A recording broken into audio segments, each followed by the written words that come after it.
O seu programa de governo tem 29 páginas. Dá tempo para tudo isso, 4 anos?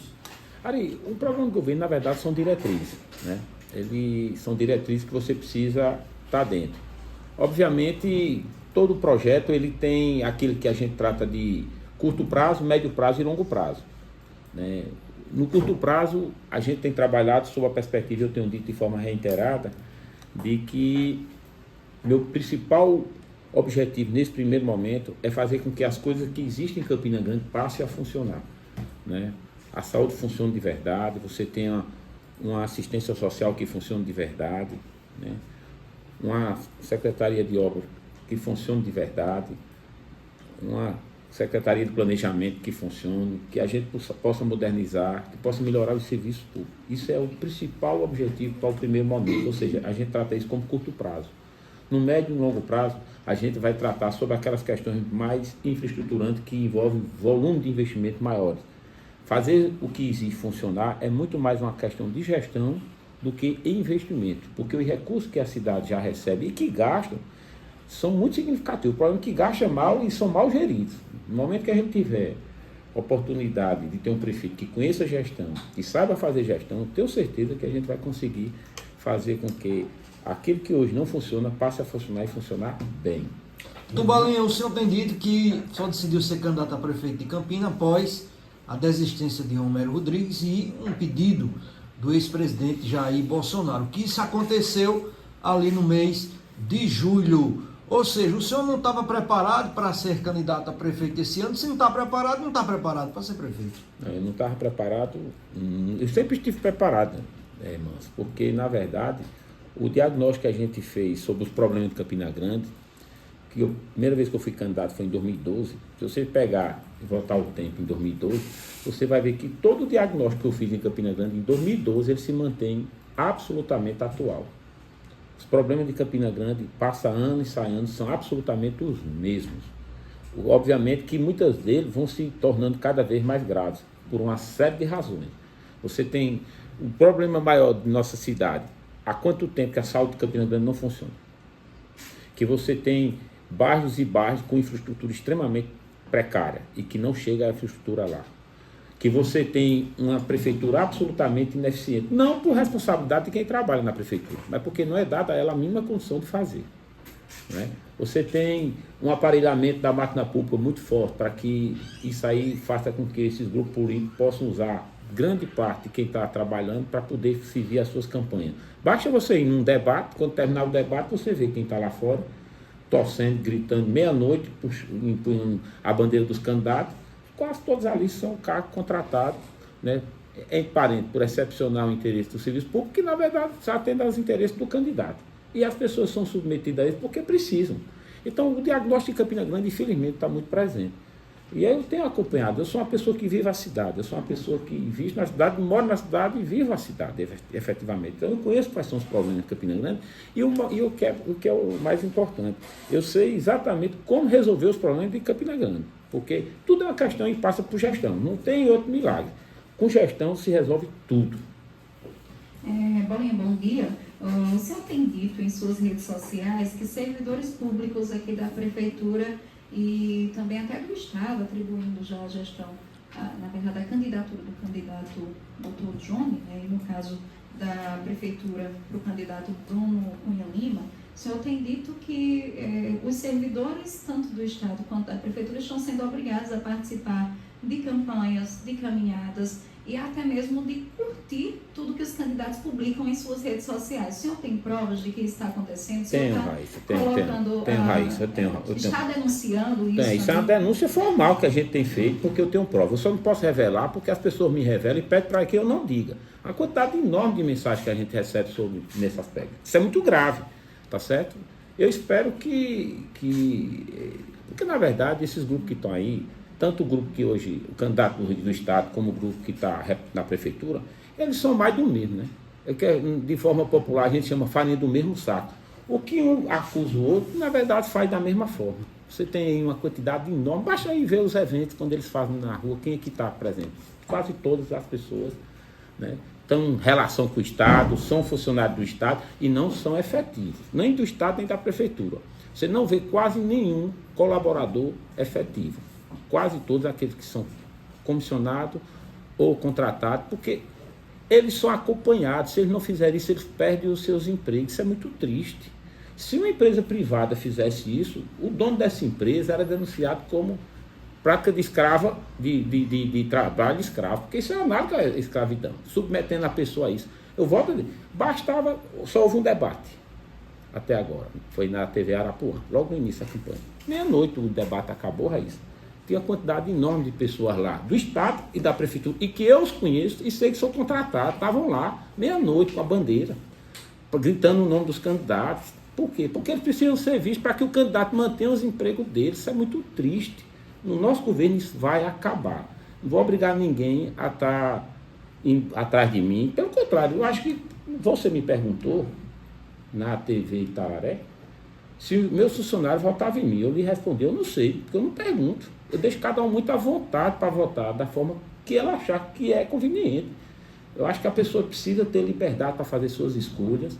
A pessoa precisa ter liberdade para votar em quem acha que merece seu voto, independente se trabalha comigo ou não.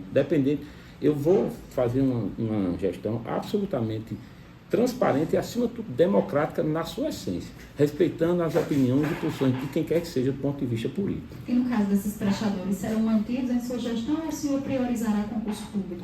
A gente vai fazer o seguinte, a gente vai ter que fazer um trabalho de transição aos poucos. Eu não posso chegar e dar uma canetada e deixar aí uma quantidade absurda de pais de família sem emprego, porque infelizmente essas pessoas não têm onde trabalhar. A gente precisa fazer uma transição. O que vamos fazer é um diagnóstico em cada secretaria para ver qual é a necessidade e ir fazendo a adequação com o tempo, dando oportunidades a eles a se preparar, a se reciclar, até para que, se porventura, havendo concurso público, eles tenham possibilidade de entrar no serviço público como deveria ser, através de concurso. Porque essa questão do concurso público, passa por outro aspecto também. A grande panela de pressão que está para estourar em Campina Grande, do ponto de vista orçamentário, de respeito ao IPSEM. Né? Porque você tem uma queda significativa de servidores efetivos e eles são os que contribuem para o IPSEM. Então, quer dizer, a gente está correndo o risco da manhã o aposentado de Campina Grande não ter como receber.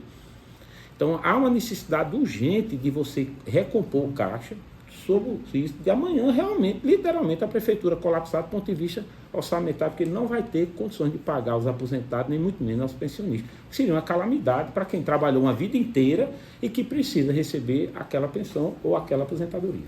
Só para contextualizar aqui para o ouvinte da Caturité, a pergunta que eu fiz na Rede ITA foi no sentido não de se eu estava inquirindo os funcionários para votar ou não na sua candidatura. Eu perguntei se intuitivamente o senhor achava... Não, prefeito, mas minha resposta ela se deu exatamente no sentido de mostrar que o que eu digo, eu pratico, né?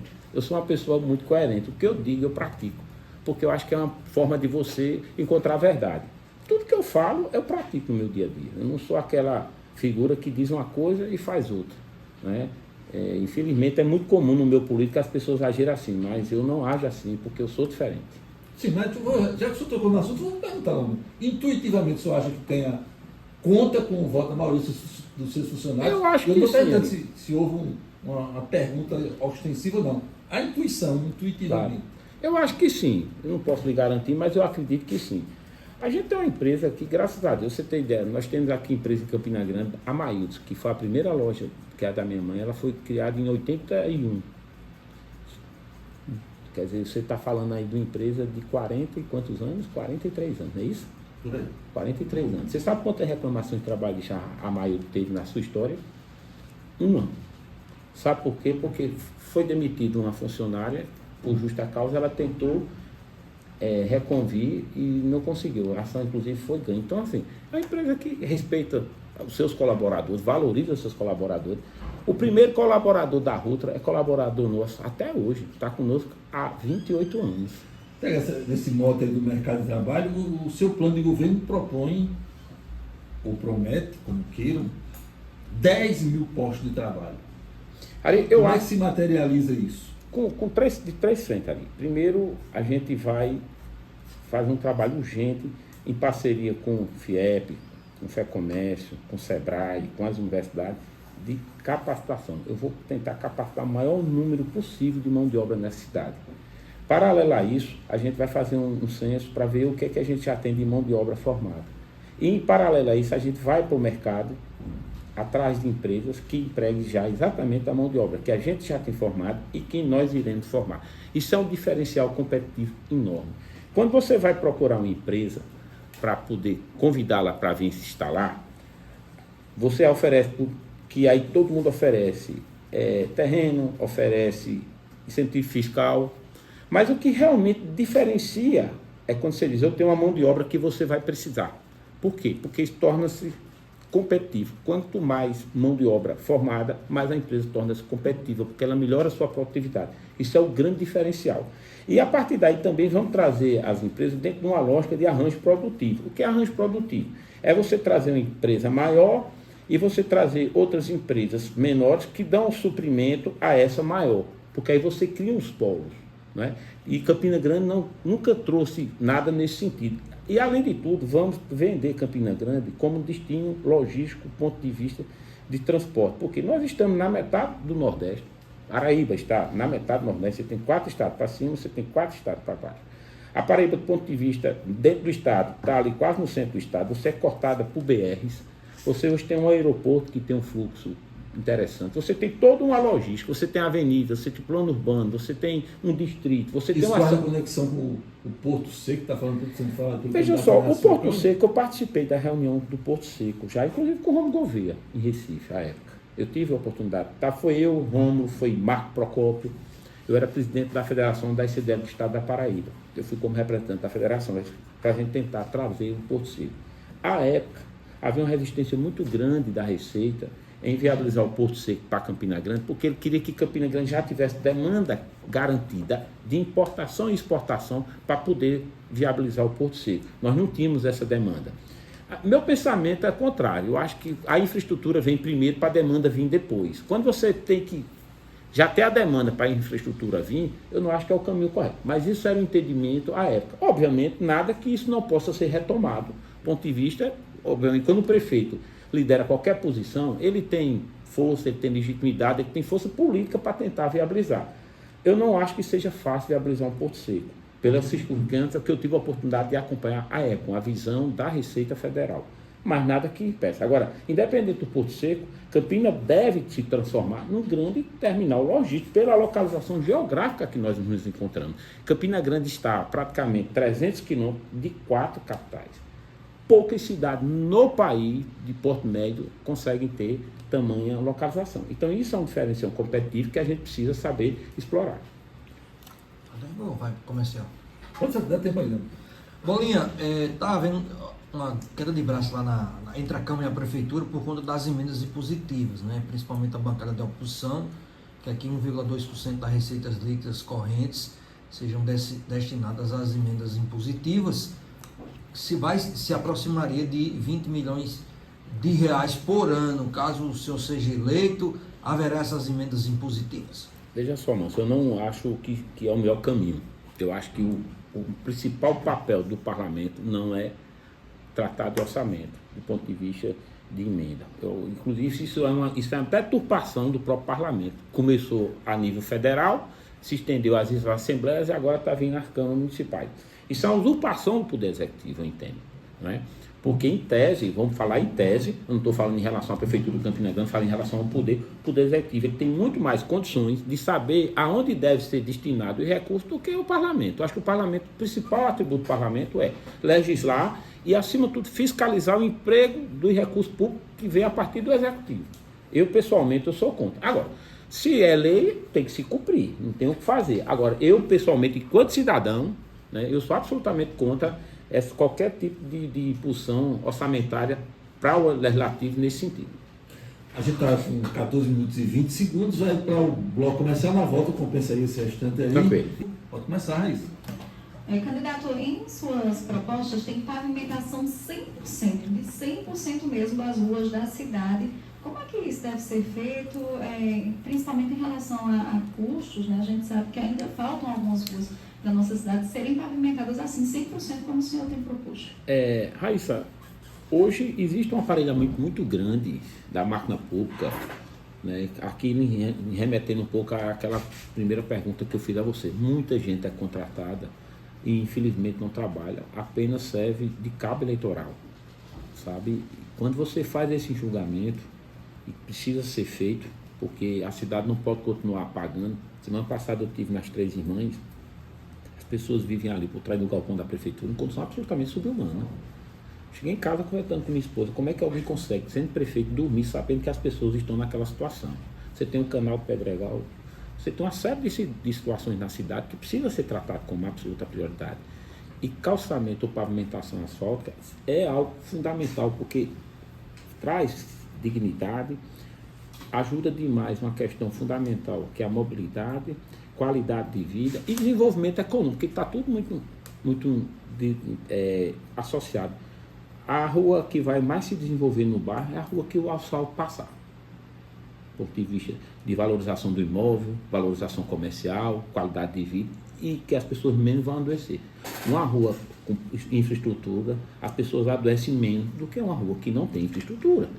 Então isso é uma questão muito importante. Então, a gente precisa construir maneiras de fazer.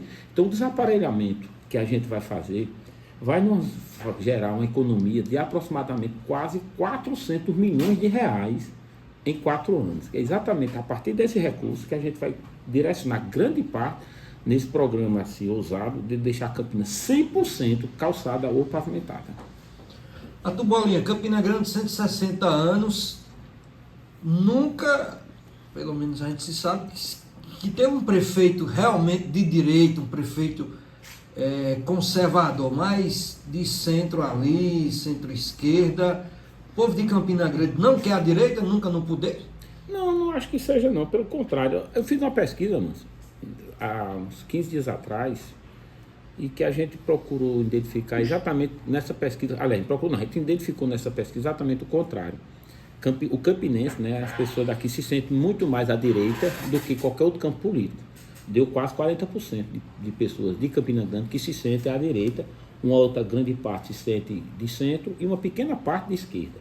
O que acontece é o seguinte, é que os grupos políticos que são hegemônicos, que estão aí há 40 e tanto, quase 50 anos, eles sempre assumiram posição dúbia, eles nunca tiveram posição clara, né? Eles dão seta para um lado e entra para outro. Com isso ele termina confundindo a opinião pública, né? Por exemplo, Bruno. Muita gente acha que Bruno é hoje um candidato que representa a direita.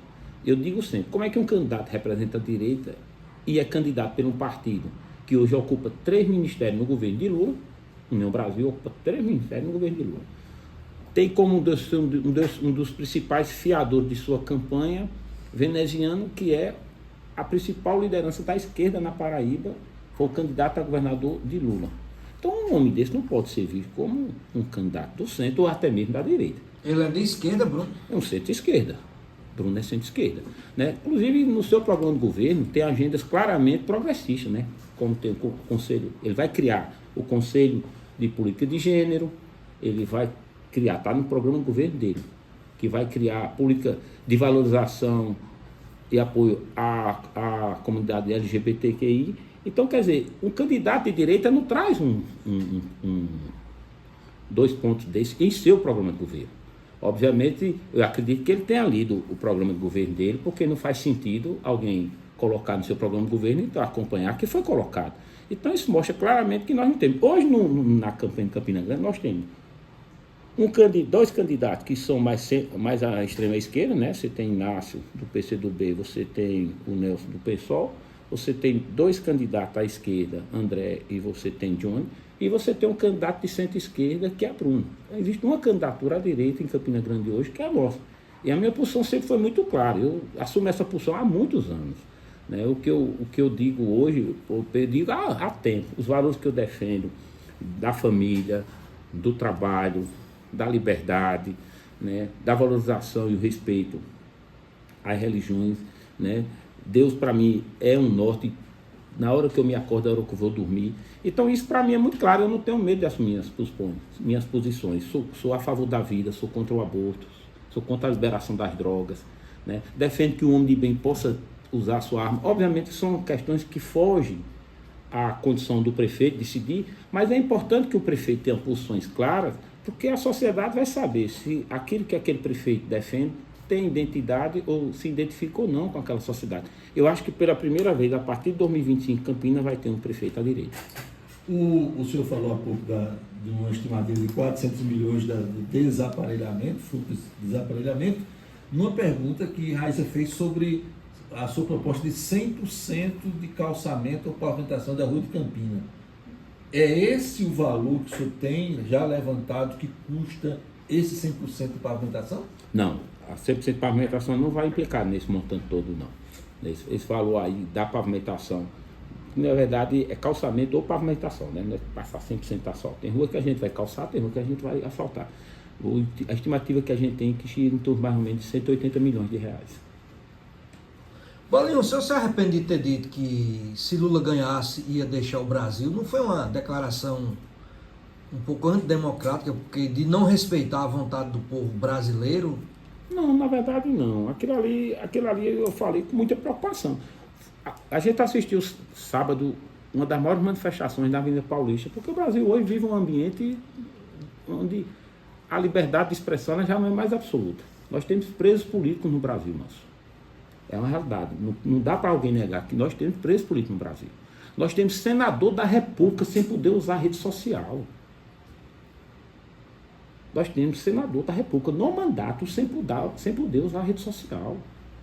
Então, nós já vivemos o estado de exceção. O que o ministro do STF tem feito, Alexandre de Moraes, né, em relação, e com o apoio do governo federal, é algo muito grave. E quando eu falei à época, foi em cima dessa minha preocupação de amanhã as pessoas que são da direita serem perseguidas, como já vem sendo. Nós temos mulheres que estão presas, mãe de família, porque colocou de batom lá no Supremo, perdeu o mané de batom. Qual foi o crime que essa mulher fez? Inscrever de batom, algo desse tipo. A gente não tem mais a liberdade de expressão. Eu perguntei um dia desse a um deputado federal da Paraíba, não vou revelar o nome, você diz hoje o que você pensa, ele disse a mim, não tenho coragem mais não. O deputado federal de mandato me disse isso. Então essa é a realidade que o Brasil vive. E eu espero que a sociedade brasileira se atente a isso. Agora, está na pauta da Comissão de Constituição e Justiça da Câmara Federal para amanhã o perdão para todos os participantes dos atos de 8 de janeiro, os atos. O senhor defende que esse projeto? Eu defendo pelo seguinte, eu acho que aquelas pessoas, eles não tiveram o devido processo legal. Muitos, os advogados passaram um mês para ter acesso aos autos, né? O devido processo legal não aconteceu.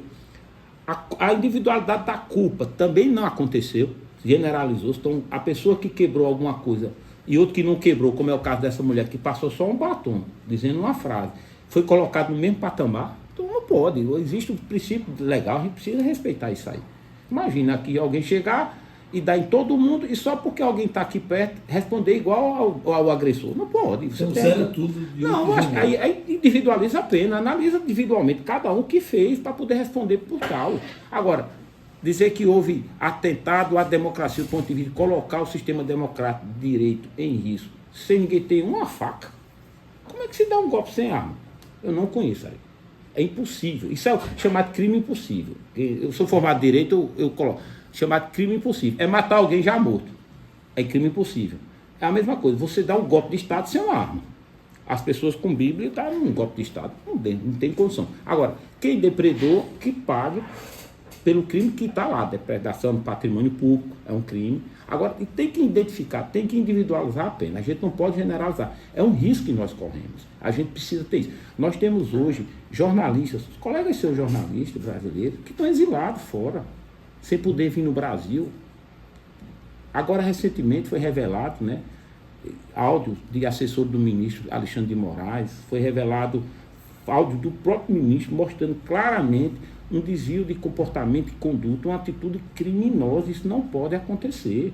Eu espero que o Congresso e o Senado da República tenham altivez para poder dar um baixa nisso. E vou mais além. Aproveitando já a deixa, essa eleição de 2024, ela vai construir a base política para 2026. Então você, meu amigo, minha amiga de direita, observe bem, em 2026 nós teremos eleição para Senado, será uma das eleições mais importantes. O presidente Bolsonaro disse sábado que hoje Alexandre de Moraes faz mais mal ao Brasil do que o presidente Lula, e eu concordo.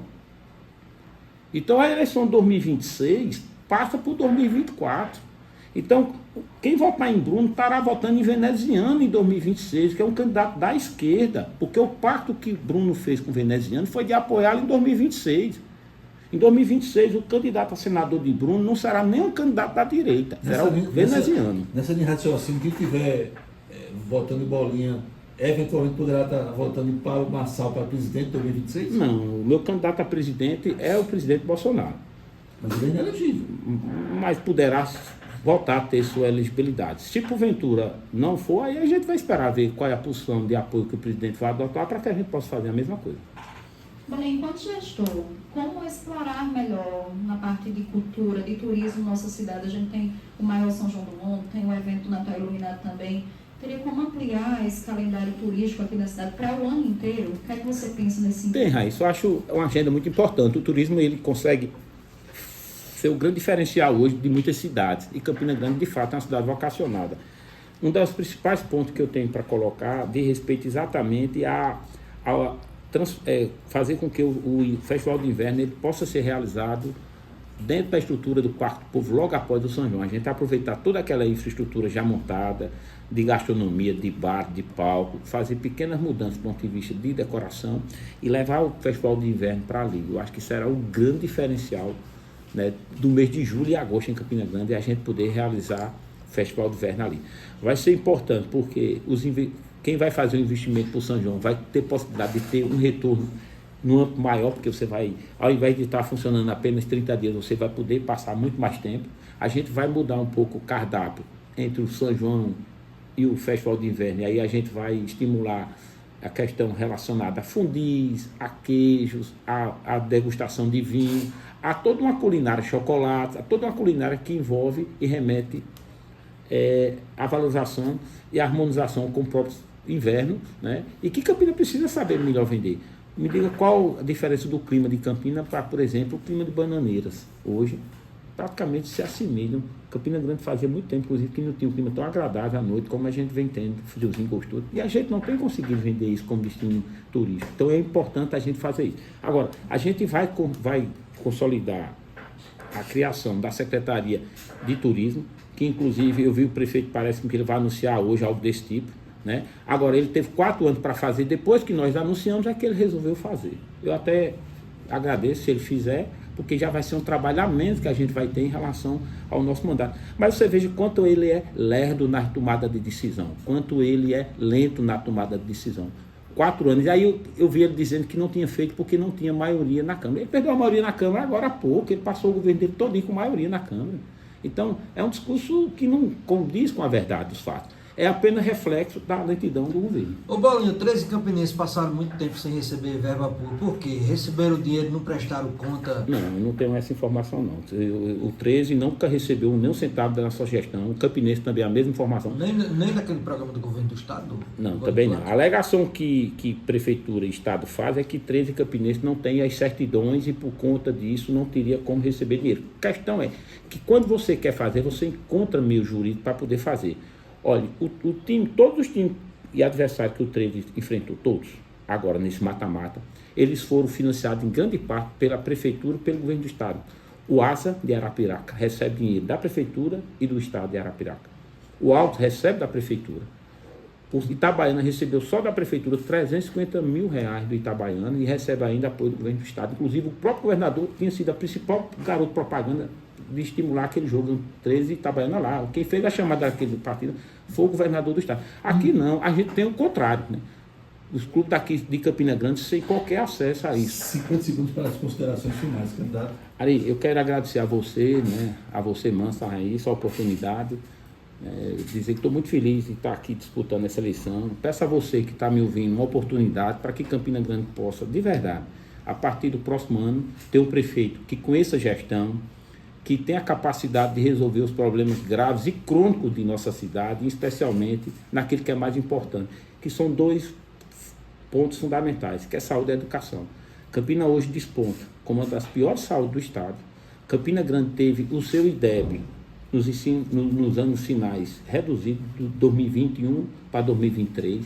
O IDEB de Campina Grande 2023 2023, nos anos iniciais, é menor do que 2019. Portanto, eu peço a você uma oportunidade para que a gente possa governar Campina Grande com qualidade.